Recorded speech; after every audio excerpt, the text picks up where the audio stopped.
And we are live. Welcome, mystery and thriller fans. I'm your on-air host, Sara DiVello, and I am so excited to welcome live from LA, Rachel Koller Croft, here to give us the inside scoop on her red hot, most anticipated book of the year, Stone Cold Fox. Rachel, welcome to Mystery and Thriller Mavens. Tell us about this book.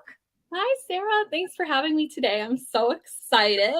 Well, let's see. Stone Cold Fox is about Bee, a very ambitious young woman who I would say is a semi-reformed daughter of a con artist who kind of wants to hang up her devious hat for good via marrying into the 1%. So when she meets Colin Case, a very eligible, very rich, kind of boring man, she decides, yes, that's the one. And she's a total bombshell, so she doesn't really think it's going to be difficult to get a ring from him, but she knows the challenge will probably be in getting the approval from his family and inner circle, including his childhood best friend, Gail Wallace Lester, who will stop at nothing to take Bee down.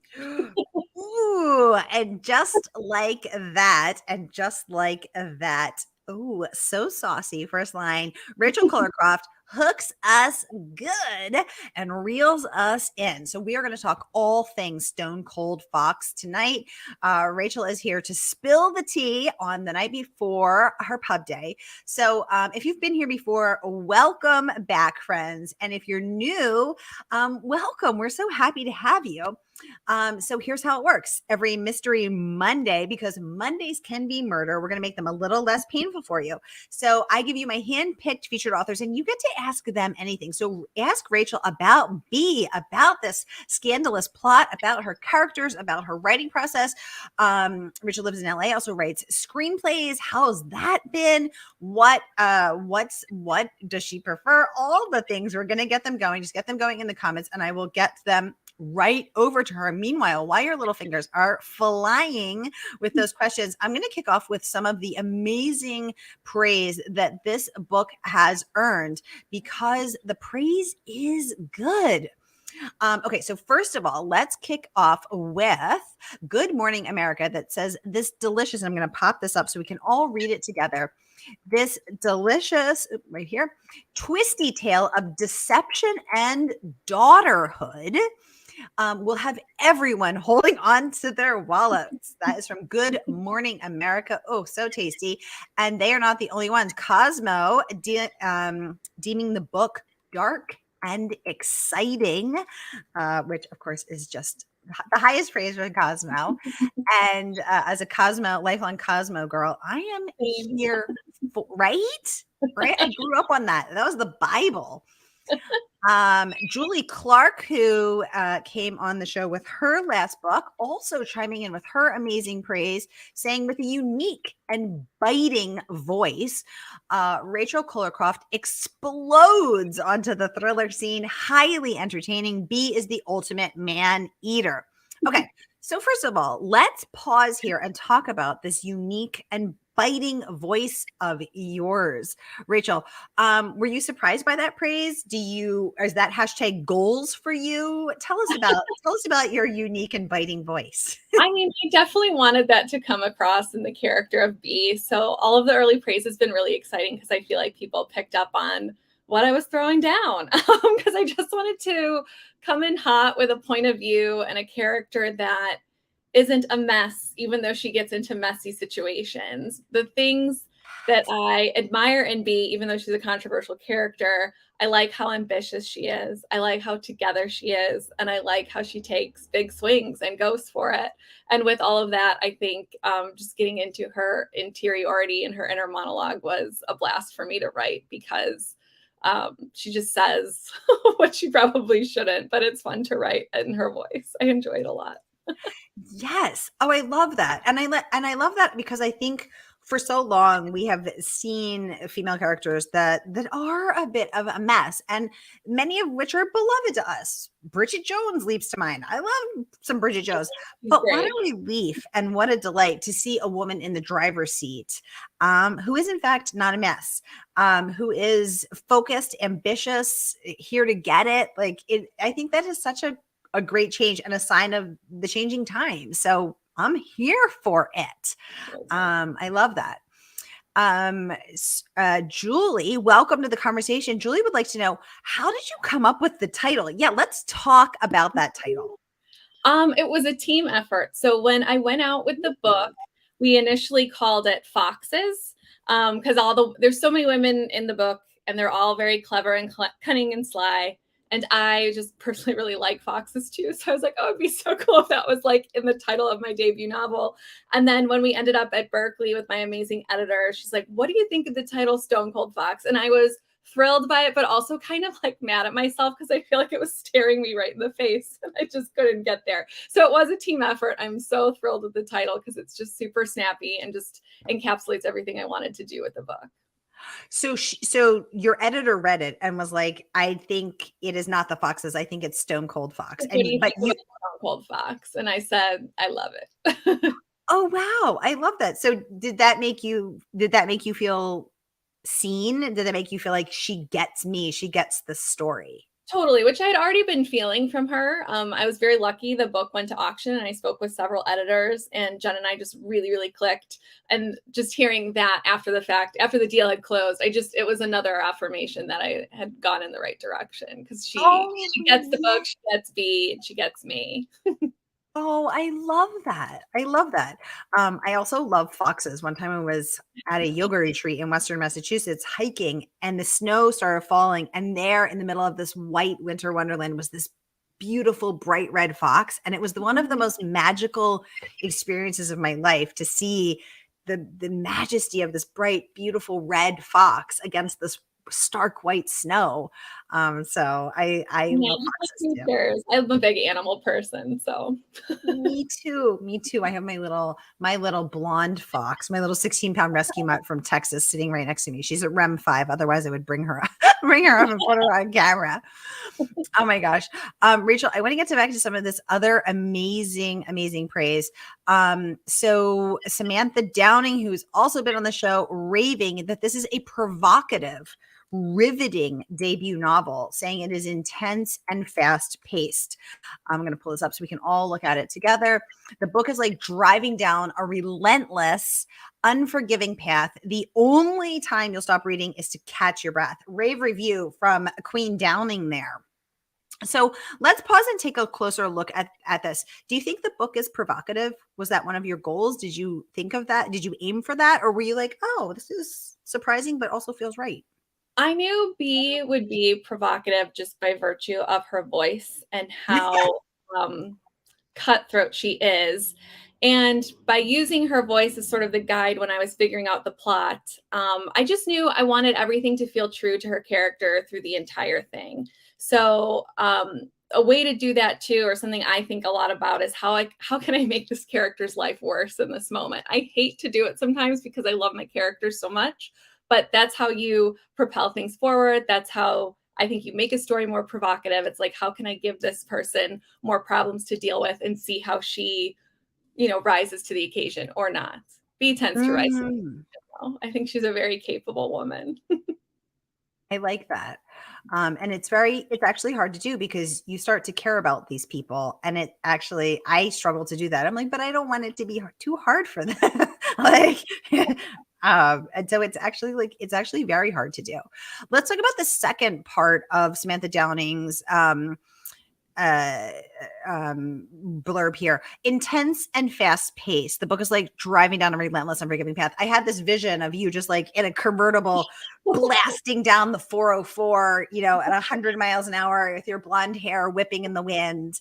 Or maybe you're in the passenger seat and B's driving. I don't know. I do drive a convertible. That's funny. As a screenwriter turned thriller author, what do you think? Because I feel like everything I know about screenplays, which is not much, is that it has to be faster because you have less pages. It's a page per minute, and a 90-minute movie means a 90-page screenplay. Whereas Stone Cold Fox came in at 353. So you are used to being efficient with words. What do you think, from your experience as a screenwriter and now as a thriller author, what is the secret to writing something that is intense and fast paced, like driving down a relentless, unforgiving path. Yeah, I mean, I think when I'm writing a script or a book, I always want to end each scene or chapter in a book on a cliffhanger because you want someone to Ooh. keep turning the page. I mean, I want people to stay up way past their bedtime reading this, for example. And I feel the same when I'm writing a script because a script is just sort of a different animal. You hope it becomes a movie one day, and that's just kind of the first part. Um, Mm. so when I think about script writing, I want someone that's reading it to be able, even the people that watch the movie are probably never going to read the script. The people that are reading the script, I want them to be able to visualize the movie. So it's kind of the same thing. After each scene, I want to make sure the person wants to keep going and sees what happens next. And the way I think about those cliffhangers is kind of what we were just talking about. Like, how can I make more problems and more mess for these people? Because it just tends to make for a better story, quicker pacing, and more entertaining for the reader or watcher to kind of keep them on their toes. I love that.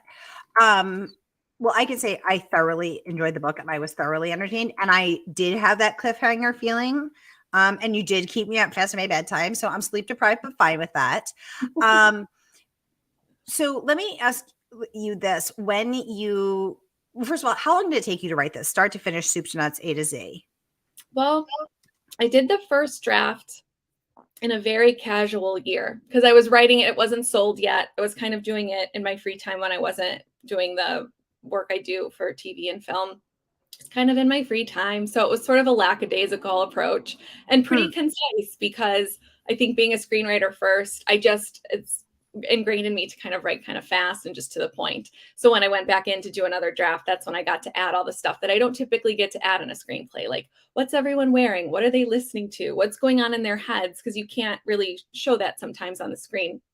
So after I did the first draft, I shared that with my then management who do my TV and film career, and they shared it with my now agent. And she loved it, but she had some really great and intense notes and feedback. The number one headline being, "Did you realize that you wrote a novel about a complex mother daughter relationship?" I was like, oh, I guess I did, because the character of Mother was not as much in the forefront in the initial phases of this story as she is now. So when I went back in and kind of dug more into Bee's past and why she is the way she is, it only made the book stronger. It made Bee stronger. So it was really, very fortuitous that I found my agent, because I feel like she really saw the potential and pushed me to be a better novelist, and knew I had it in me. So the mother daughter feedback was unexpected but welcome. Yes, and it was very much there in the text. I just didn't have it at the forefront. So then I went in and did another draft in tandem with my agent, kind of working with her in notes and sending her drafts and sending her drafts. And then that was probably about another year. And then we went out with it, and there was a uproarious response, which was really exciting, and went to auction. That part, I was surprised by how fast that happens, because coming from the screenwriting world where you submit and you wait and see what happens. And sometimes things happen fast, but often it's very slow. What I really loved about this was we went out with the book. Everyone read it. People that were interested called. I had a phone call. I mean, it was a process of like 2 weeks, and I had a closed book deal, which was incredible. So I really enjoyed that process. Oh, that's so awesome. That's so awesome. So start to finish, how was it? How long was it all together? I think about 2.5 years. Yeah, great. Uh-huh. Oh my gosh, Maybe this is close to 3, because then I did another draft with my editor too, once oh, we got moving there too. yay. Well, it's so funny because when one of the publicists at Berkeley told me about this book literally last summer when I was on vacation last June, and he said, he was like, Sarah, I think you're going to really love this book. And I've hosted a ton of authors for him, so I trust him. And I was like, send it to me right away. And I immediately replied and was like, oh my gosh, this reminds me of Sigourney Weaver and Heartbreakers, which is a mother-daughter. And he was like, that's one of our comps. And I was like, I get this book. We're vibing. And it was so cool to hone in on that. Sharon, welcome to Conversations. That sounds exciting. Congratulations. Thank you, Sharon. Yay. Thank you, Sharon, for joining the conversation. So, so Rachel, let's get, I just want to get to a couple of other amazing bits of praise because I just really loved seeing how this resonated. Eliza Jane Brazier, your fellow LAite, Californian, who was on the show when her book came out, Good Rich People. She raves that this is an inventive, mischievous look at ambition, womanhood, and the art of the con with an ending that will blow your socks off. So I want to talk about that ending. So are you a plotter? Are you a pantser? Did you always know how it will end? Was there feedback from your agent or your editor? Did it evolve? Give us the story of the ending without revealing anything because people don't like that. Right. No, I don't want to reveal the ending. I mean, I kind of always knew roughly where we were going to end up with B, but a big part of my process is being surprised as I write. So, and that's sort of the same for screenwriting as well. I'm very much an outliner in that I know the beats of where I would like to go before I start writing, because I do like to have a map as I get started, but I always allow for detours. And if a detour is particularly interesting, I will scrap the rest of the outline because I'll want to see where that goes. But with B, I kind of knew where she was going to end up more or less. And my editor and agent both helped me figure that out too, because there were a couple different ways to go with her. I don't want to say too much without spoiling anything. But I think where we ended up is the truest ending for her character. I'll say that. So, as a plotter, so first of all, I noticed use the term beats, which a lot of screenwriters do. So for those of us over here in the book world, can you tell us can you explain what beats are?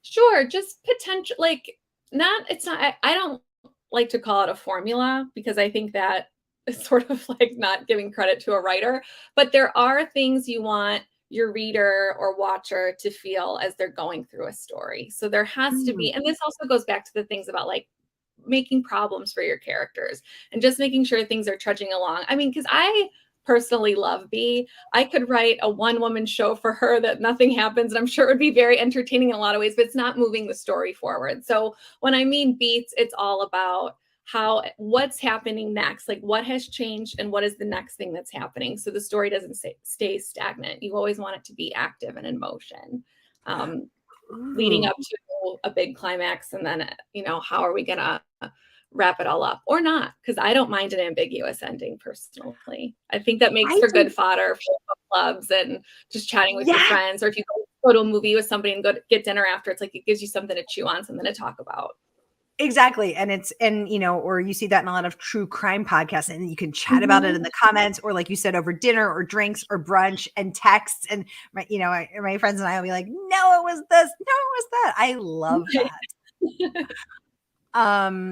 So I let people submit questions in advance when they can't make it live. We got a lot of viewers who will watch afterwards. So let's get to some of the questions that were submitted in advance. So first up I'm just going to make sure I get them exactly right. Juju Beans Reads, who's a reviewer on Instagram, a Bookstagrammer, would like to know, how do you get inspiration for writing a thriller? So this is your first thriller. Tell us about that process. I feel like I get inspiration from all sorts of things. As a screenwriter too, I have this long Google Doc of things that pop in my head, and I'll just throw things in there. And I may or may not use that one day, but it's something I look at when I'm looking for my next project. The inspiration for Stone Cold Fox kind of started with the voice of B in my head, and I just started riffing with her a little bit. And I'll cop to it. And I want to say it's like her sense of humor and some of her snark, but there's a lot of myself and my girlfriends in the voice of B. And so just kind of running with that was a fun way to make her feel like a real person and not just this one-dimensional villain. As far as where I placed her in the world, loosely based on an ex-boyfriend and his horrible mother. But then what's funny is I ended up really caring for Colin and his mother in some ways, and they became totally different people. But that's what inspiration is. Like, I'm not super interested in writing auto fiction or making something feel like, I don't really write from my own life because I want to make everything more thrilling and, things of that nature. So everything starts from a seed or someone I met or something I saw on the news or something somebody said to me, and I'll put it in the Google Doc, and, I may or may not use it one day. My movie was an inside joke with my girlfriend and I. We used to take these trips to Nashville and we thought we'd be the cutest little country duo there ever was. And I always wanted to write a horror movie. So I was like, well, what if I put those girls into a scary situation? And that's where that stemmed from. So I feel like I write about worlds and things I'm interested in. So like country music, for example, for Torn Hearts, the 1%, fancy wealthy world for Stone Cold Fox, and then really try to hone in on the characters and making them people that readers or watchers want to hang out with and spend time with, whether they like them or not. I want to make sure everyone I write is entertaining and feels real and not just like a mirage of a person. I want to make sure they got personality. I love that, and I loved what you said about being interested in country music, but also in the 1%, because being interested in that 1% is what made Elijah J. Brazier such a perfect person to review this book, because of course Good Rich People is also all about that and exploring some of the neighboring sort of themes. So that was really cool to see. Okay, Leica would like to know, how has publishing your first book changed your process of writing screenplays or future books, if it has at all? Great question, Leica. That is a good question. I think it has changed my process a little bit. With books, my outlines are more thorough than my outlines for screenwriting. And I still don't even think they're super robust. The amount of words you write in a book, and I don't want to say one is easier than the other because that's not really true. They're different mediums, but the volume is intense with a book, comparatively speaking. I mean, a screenplay is probably, like we said, anywhere from 90 to 120 pages. And if you've ever looked at one, there's tons of white space. So all told, you're probably talking 25,000 words, and that's including character names, things like that. Like it's not that many words. I didn't realize it was that few. I didn't. Yeah, Oh my goodness, wow. I mean, maybe it goes up a little if you have like a 2-hour movie, things like that, but it's just, there's not as much real estate on the page. And then my book, for example, I think ended up shaking out around 105,000 words, something like that. So my outlines do have to be more robust. I need more scenes, more characters, and things of that nature. But some things that are the same are that part of the process where I'm writing and things just happen as I go and characters appear. There's a character in Stone Cold Fox, Ren Daly, who just appeared one day as I was writing, and I liked her so much that I was like, you can stay. And then I ended up working her into the plot in, I think, a really fun way. So yeah, I would say my outlines have become slightly more robust as a result, but I feel like novel writing and screenwriting for me have served each other. Like I think I'm a better novelist because I was a screenwriter first. And I think being a novelist now is going to improve my screenwriting too. I think they work really well together in how I think about projects. I love that. Diane, joining us from YouTube, would like to know if you have any writing rituals, and if so, what are they? What do I do ritualistically? I mean, I write most days. I don't want to lie to you and say I write every day because it's not true. I mean, I think living your life is writing as well. Like I'll take little notes, or something I found during the pandemic, actually, that is a big part of my process that I didn't realize until I started driving around again, is I think of a lot when I'm driving and listening to music. And when I wasn't going anywhere, I noticed, oh, wow, that was a big difference.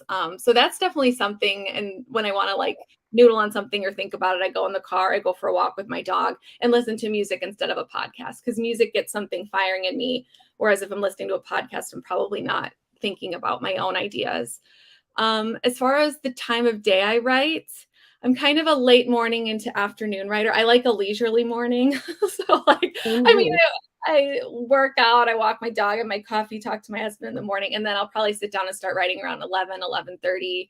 And I can be pretty productive till about 4 or 5 o'clock when I'm on a deadline and really focused on a project. I mostly write at home. Sometimes I'll go to a coffee shop, or I belong to one of those social clubs. Sometimes I'll go there, but I like being home with my dog and my office, and I live by the beach, so I get to see the water. And it's just, this is Oh, kind of where I tend to do my best work. I love that. I love that. And it's interesting that you noticed that your many of your good ideas came to you while driving.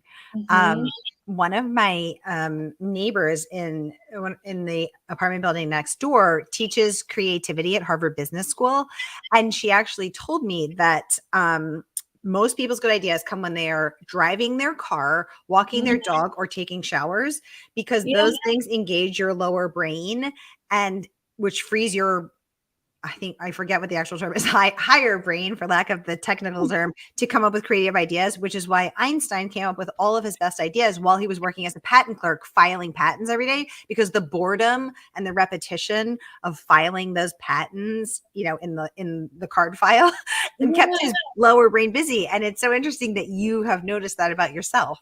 Yeah, driving, but then I have to pull over and write it down or I'll forget it.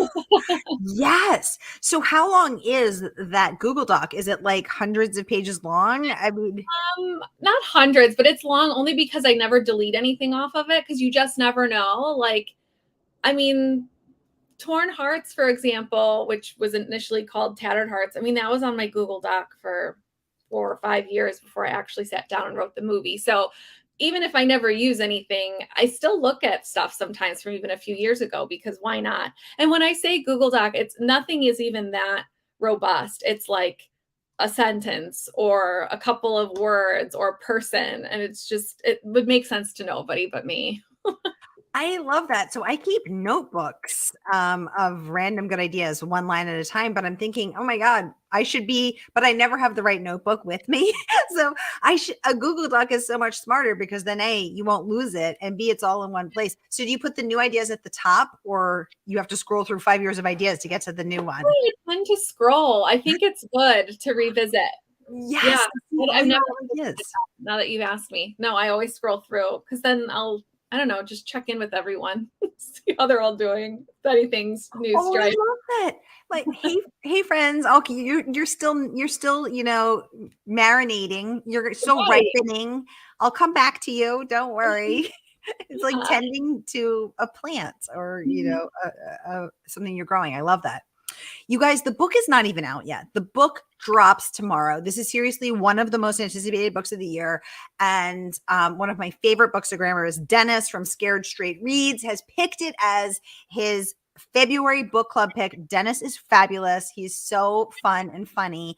And so if you want to talk to Rachel, if you want to join the book club and be able to talk to Rachel about it, it is Dennis at Scared Straight Reads. He's so great. Definitely check that out.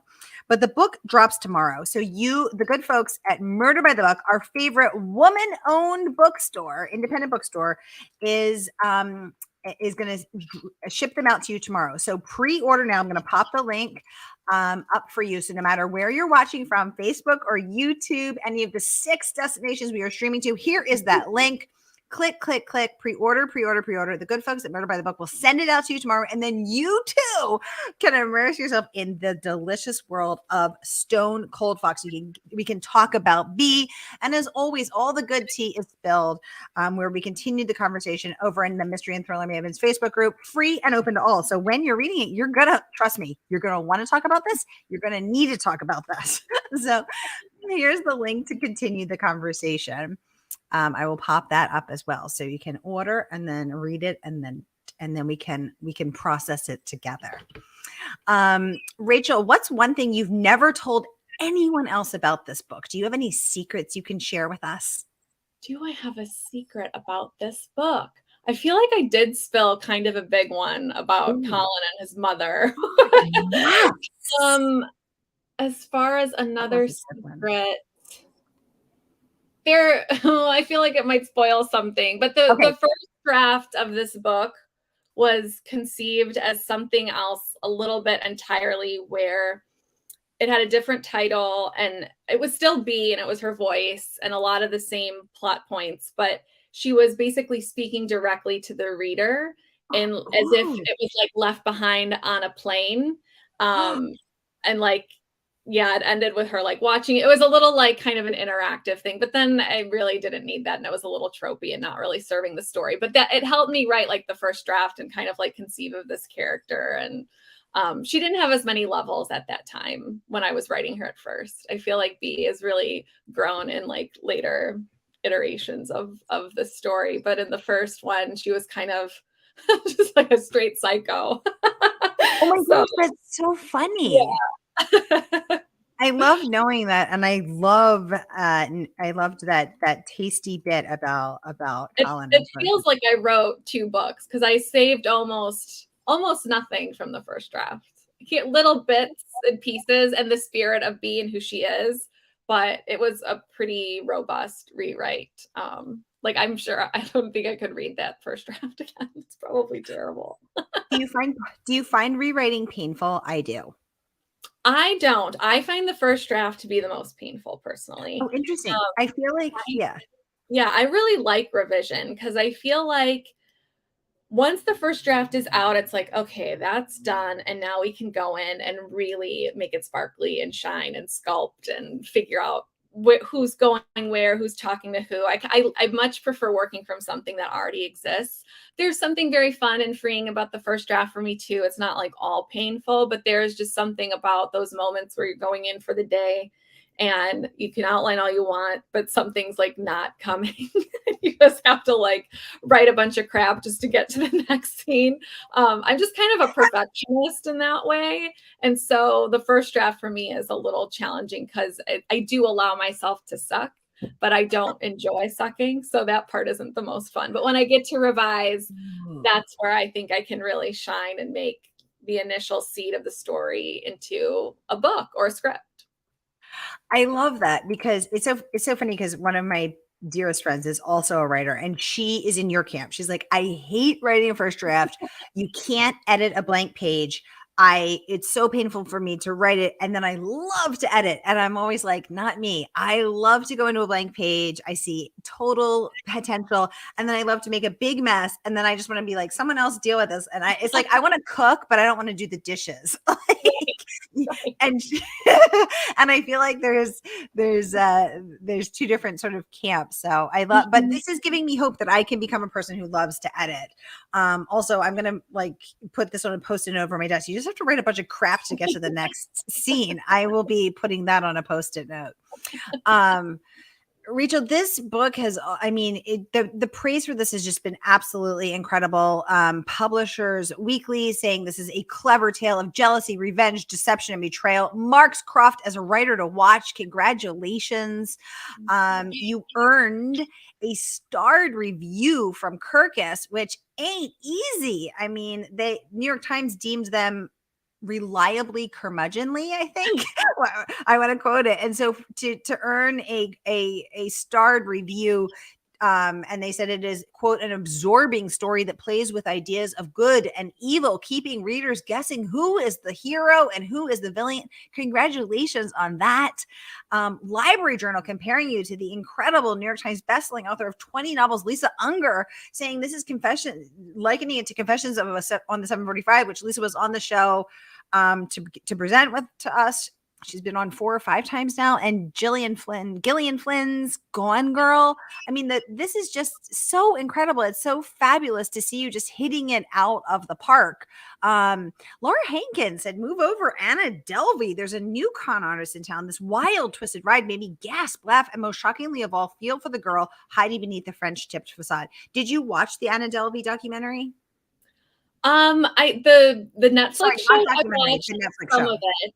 I was riveted by the story, like when I think it was on The Cut, like that whole thing came out. I just thought it was so fascinating. But what's funny to me about, like, I've been getting a lot of questions about, did you think a lot about con artists? And the answer is yes, but the primary thing for B that I thought about is just the type of woman that aspires to marry up and how fascinating that is, and just kind of the push and pull of extreme wealth, and how she's sort of inspired by it, but also repulsed by it. I just thought I wanted to make B not your average gold digger. I thought a lot about how I could subvert her. And so she's not really a bimbo, even though she's super hot. She's really smart. She has a career. She's really funny. Like, and her motivations aren't actually that much about the stuff and the finer things. I mean, she likes them, but who doesn't? However, her motivation has a lot to do with the money symbolizing safety and security, which she did not have in her youth growing up with her mother. And that, at the end of the day, is her motivation for just about everything she does in this book.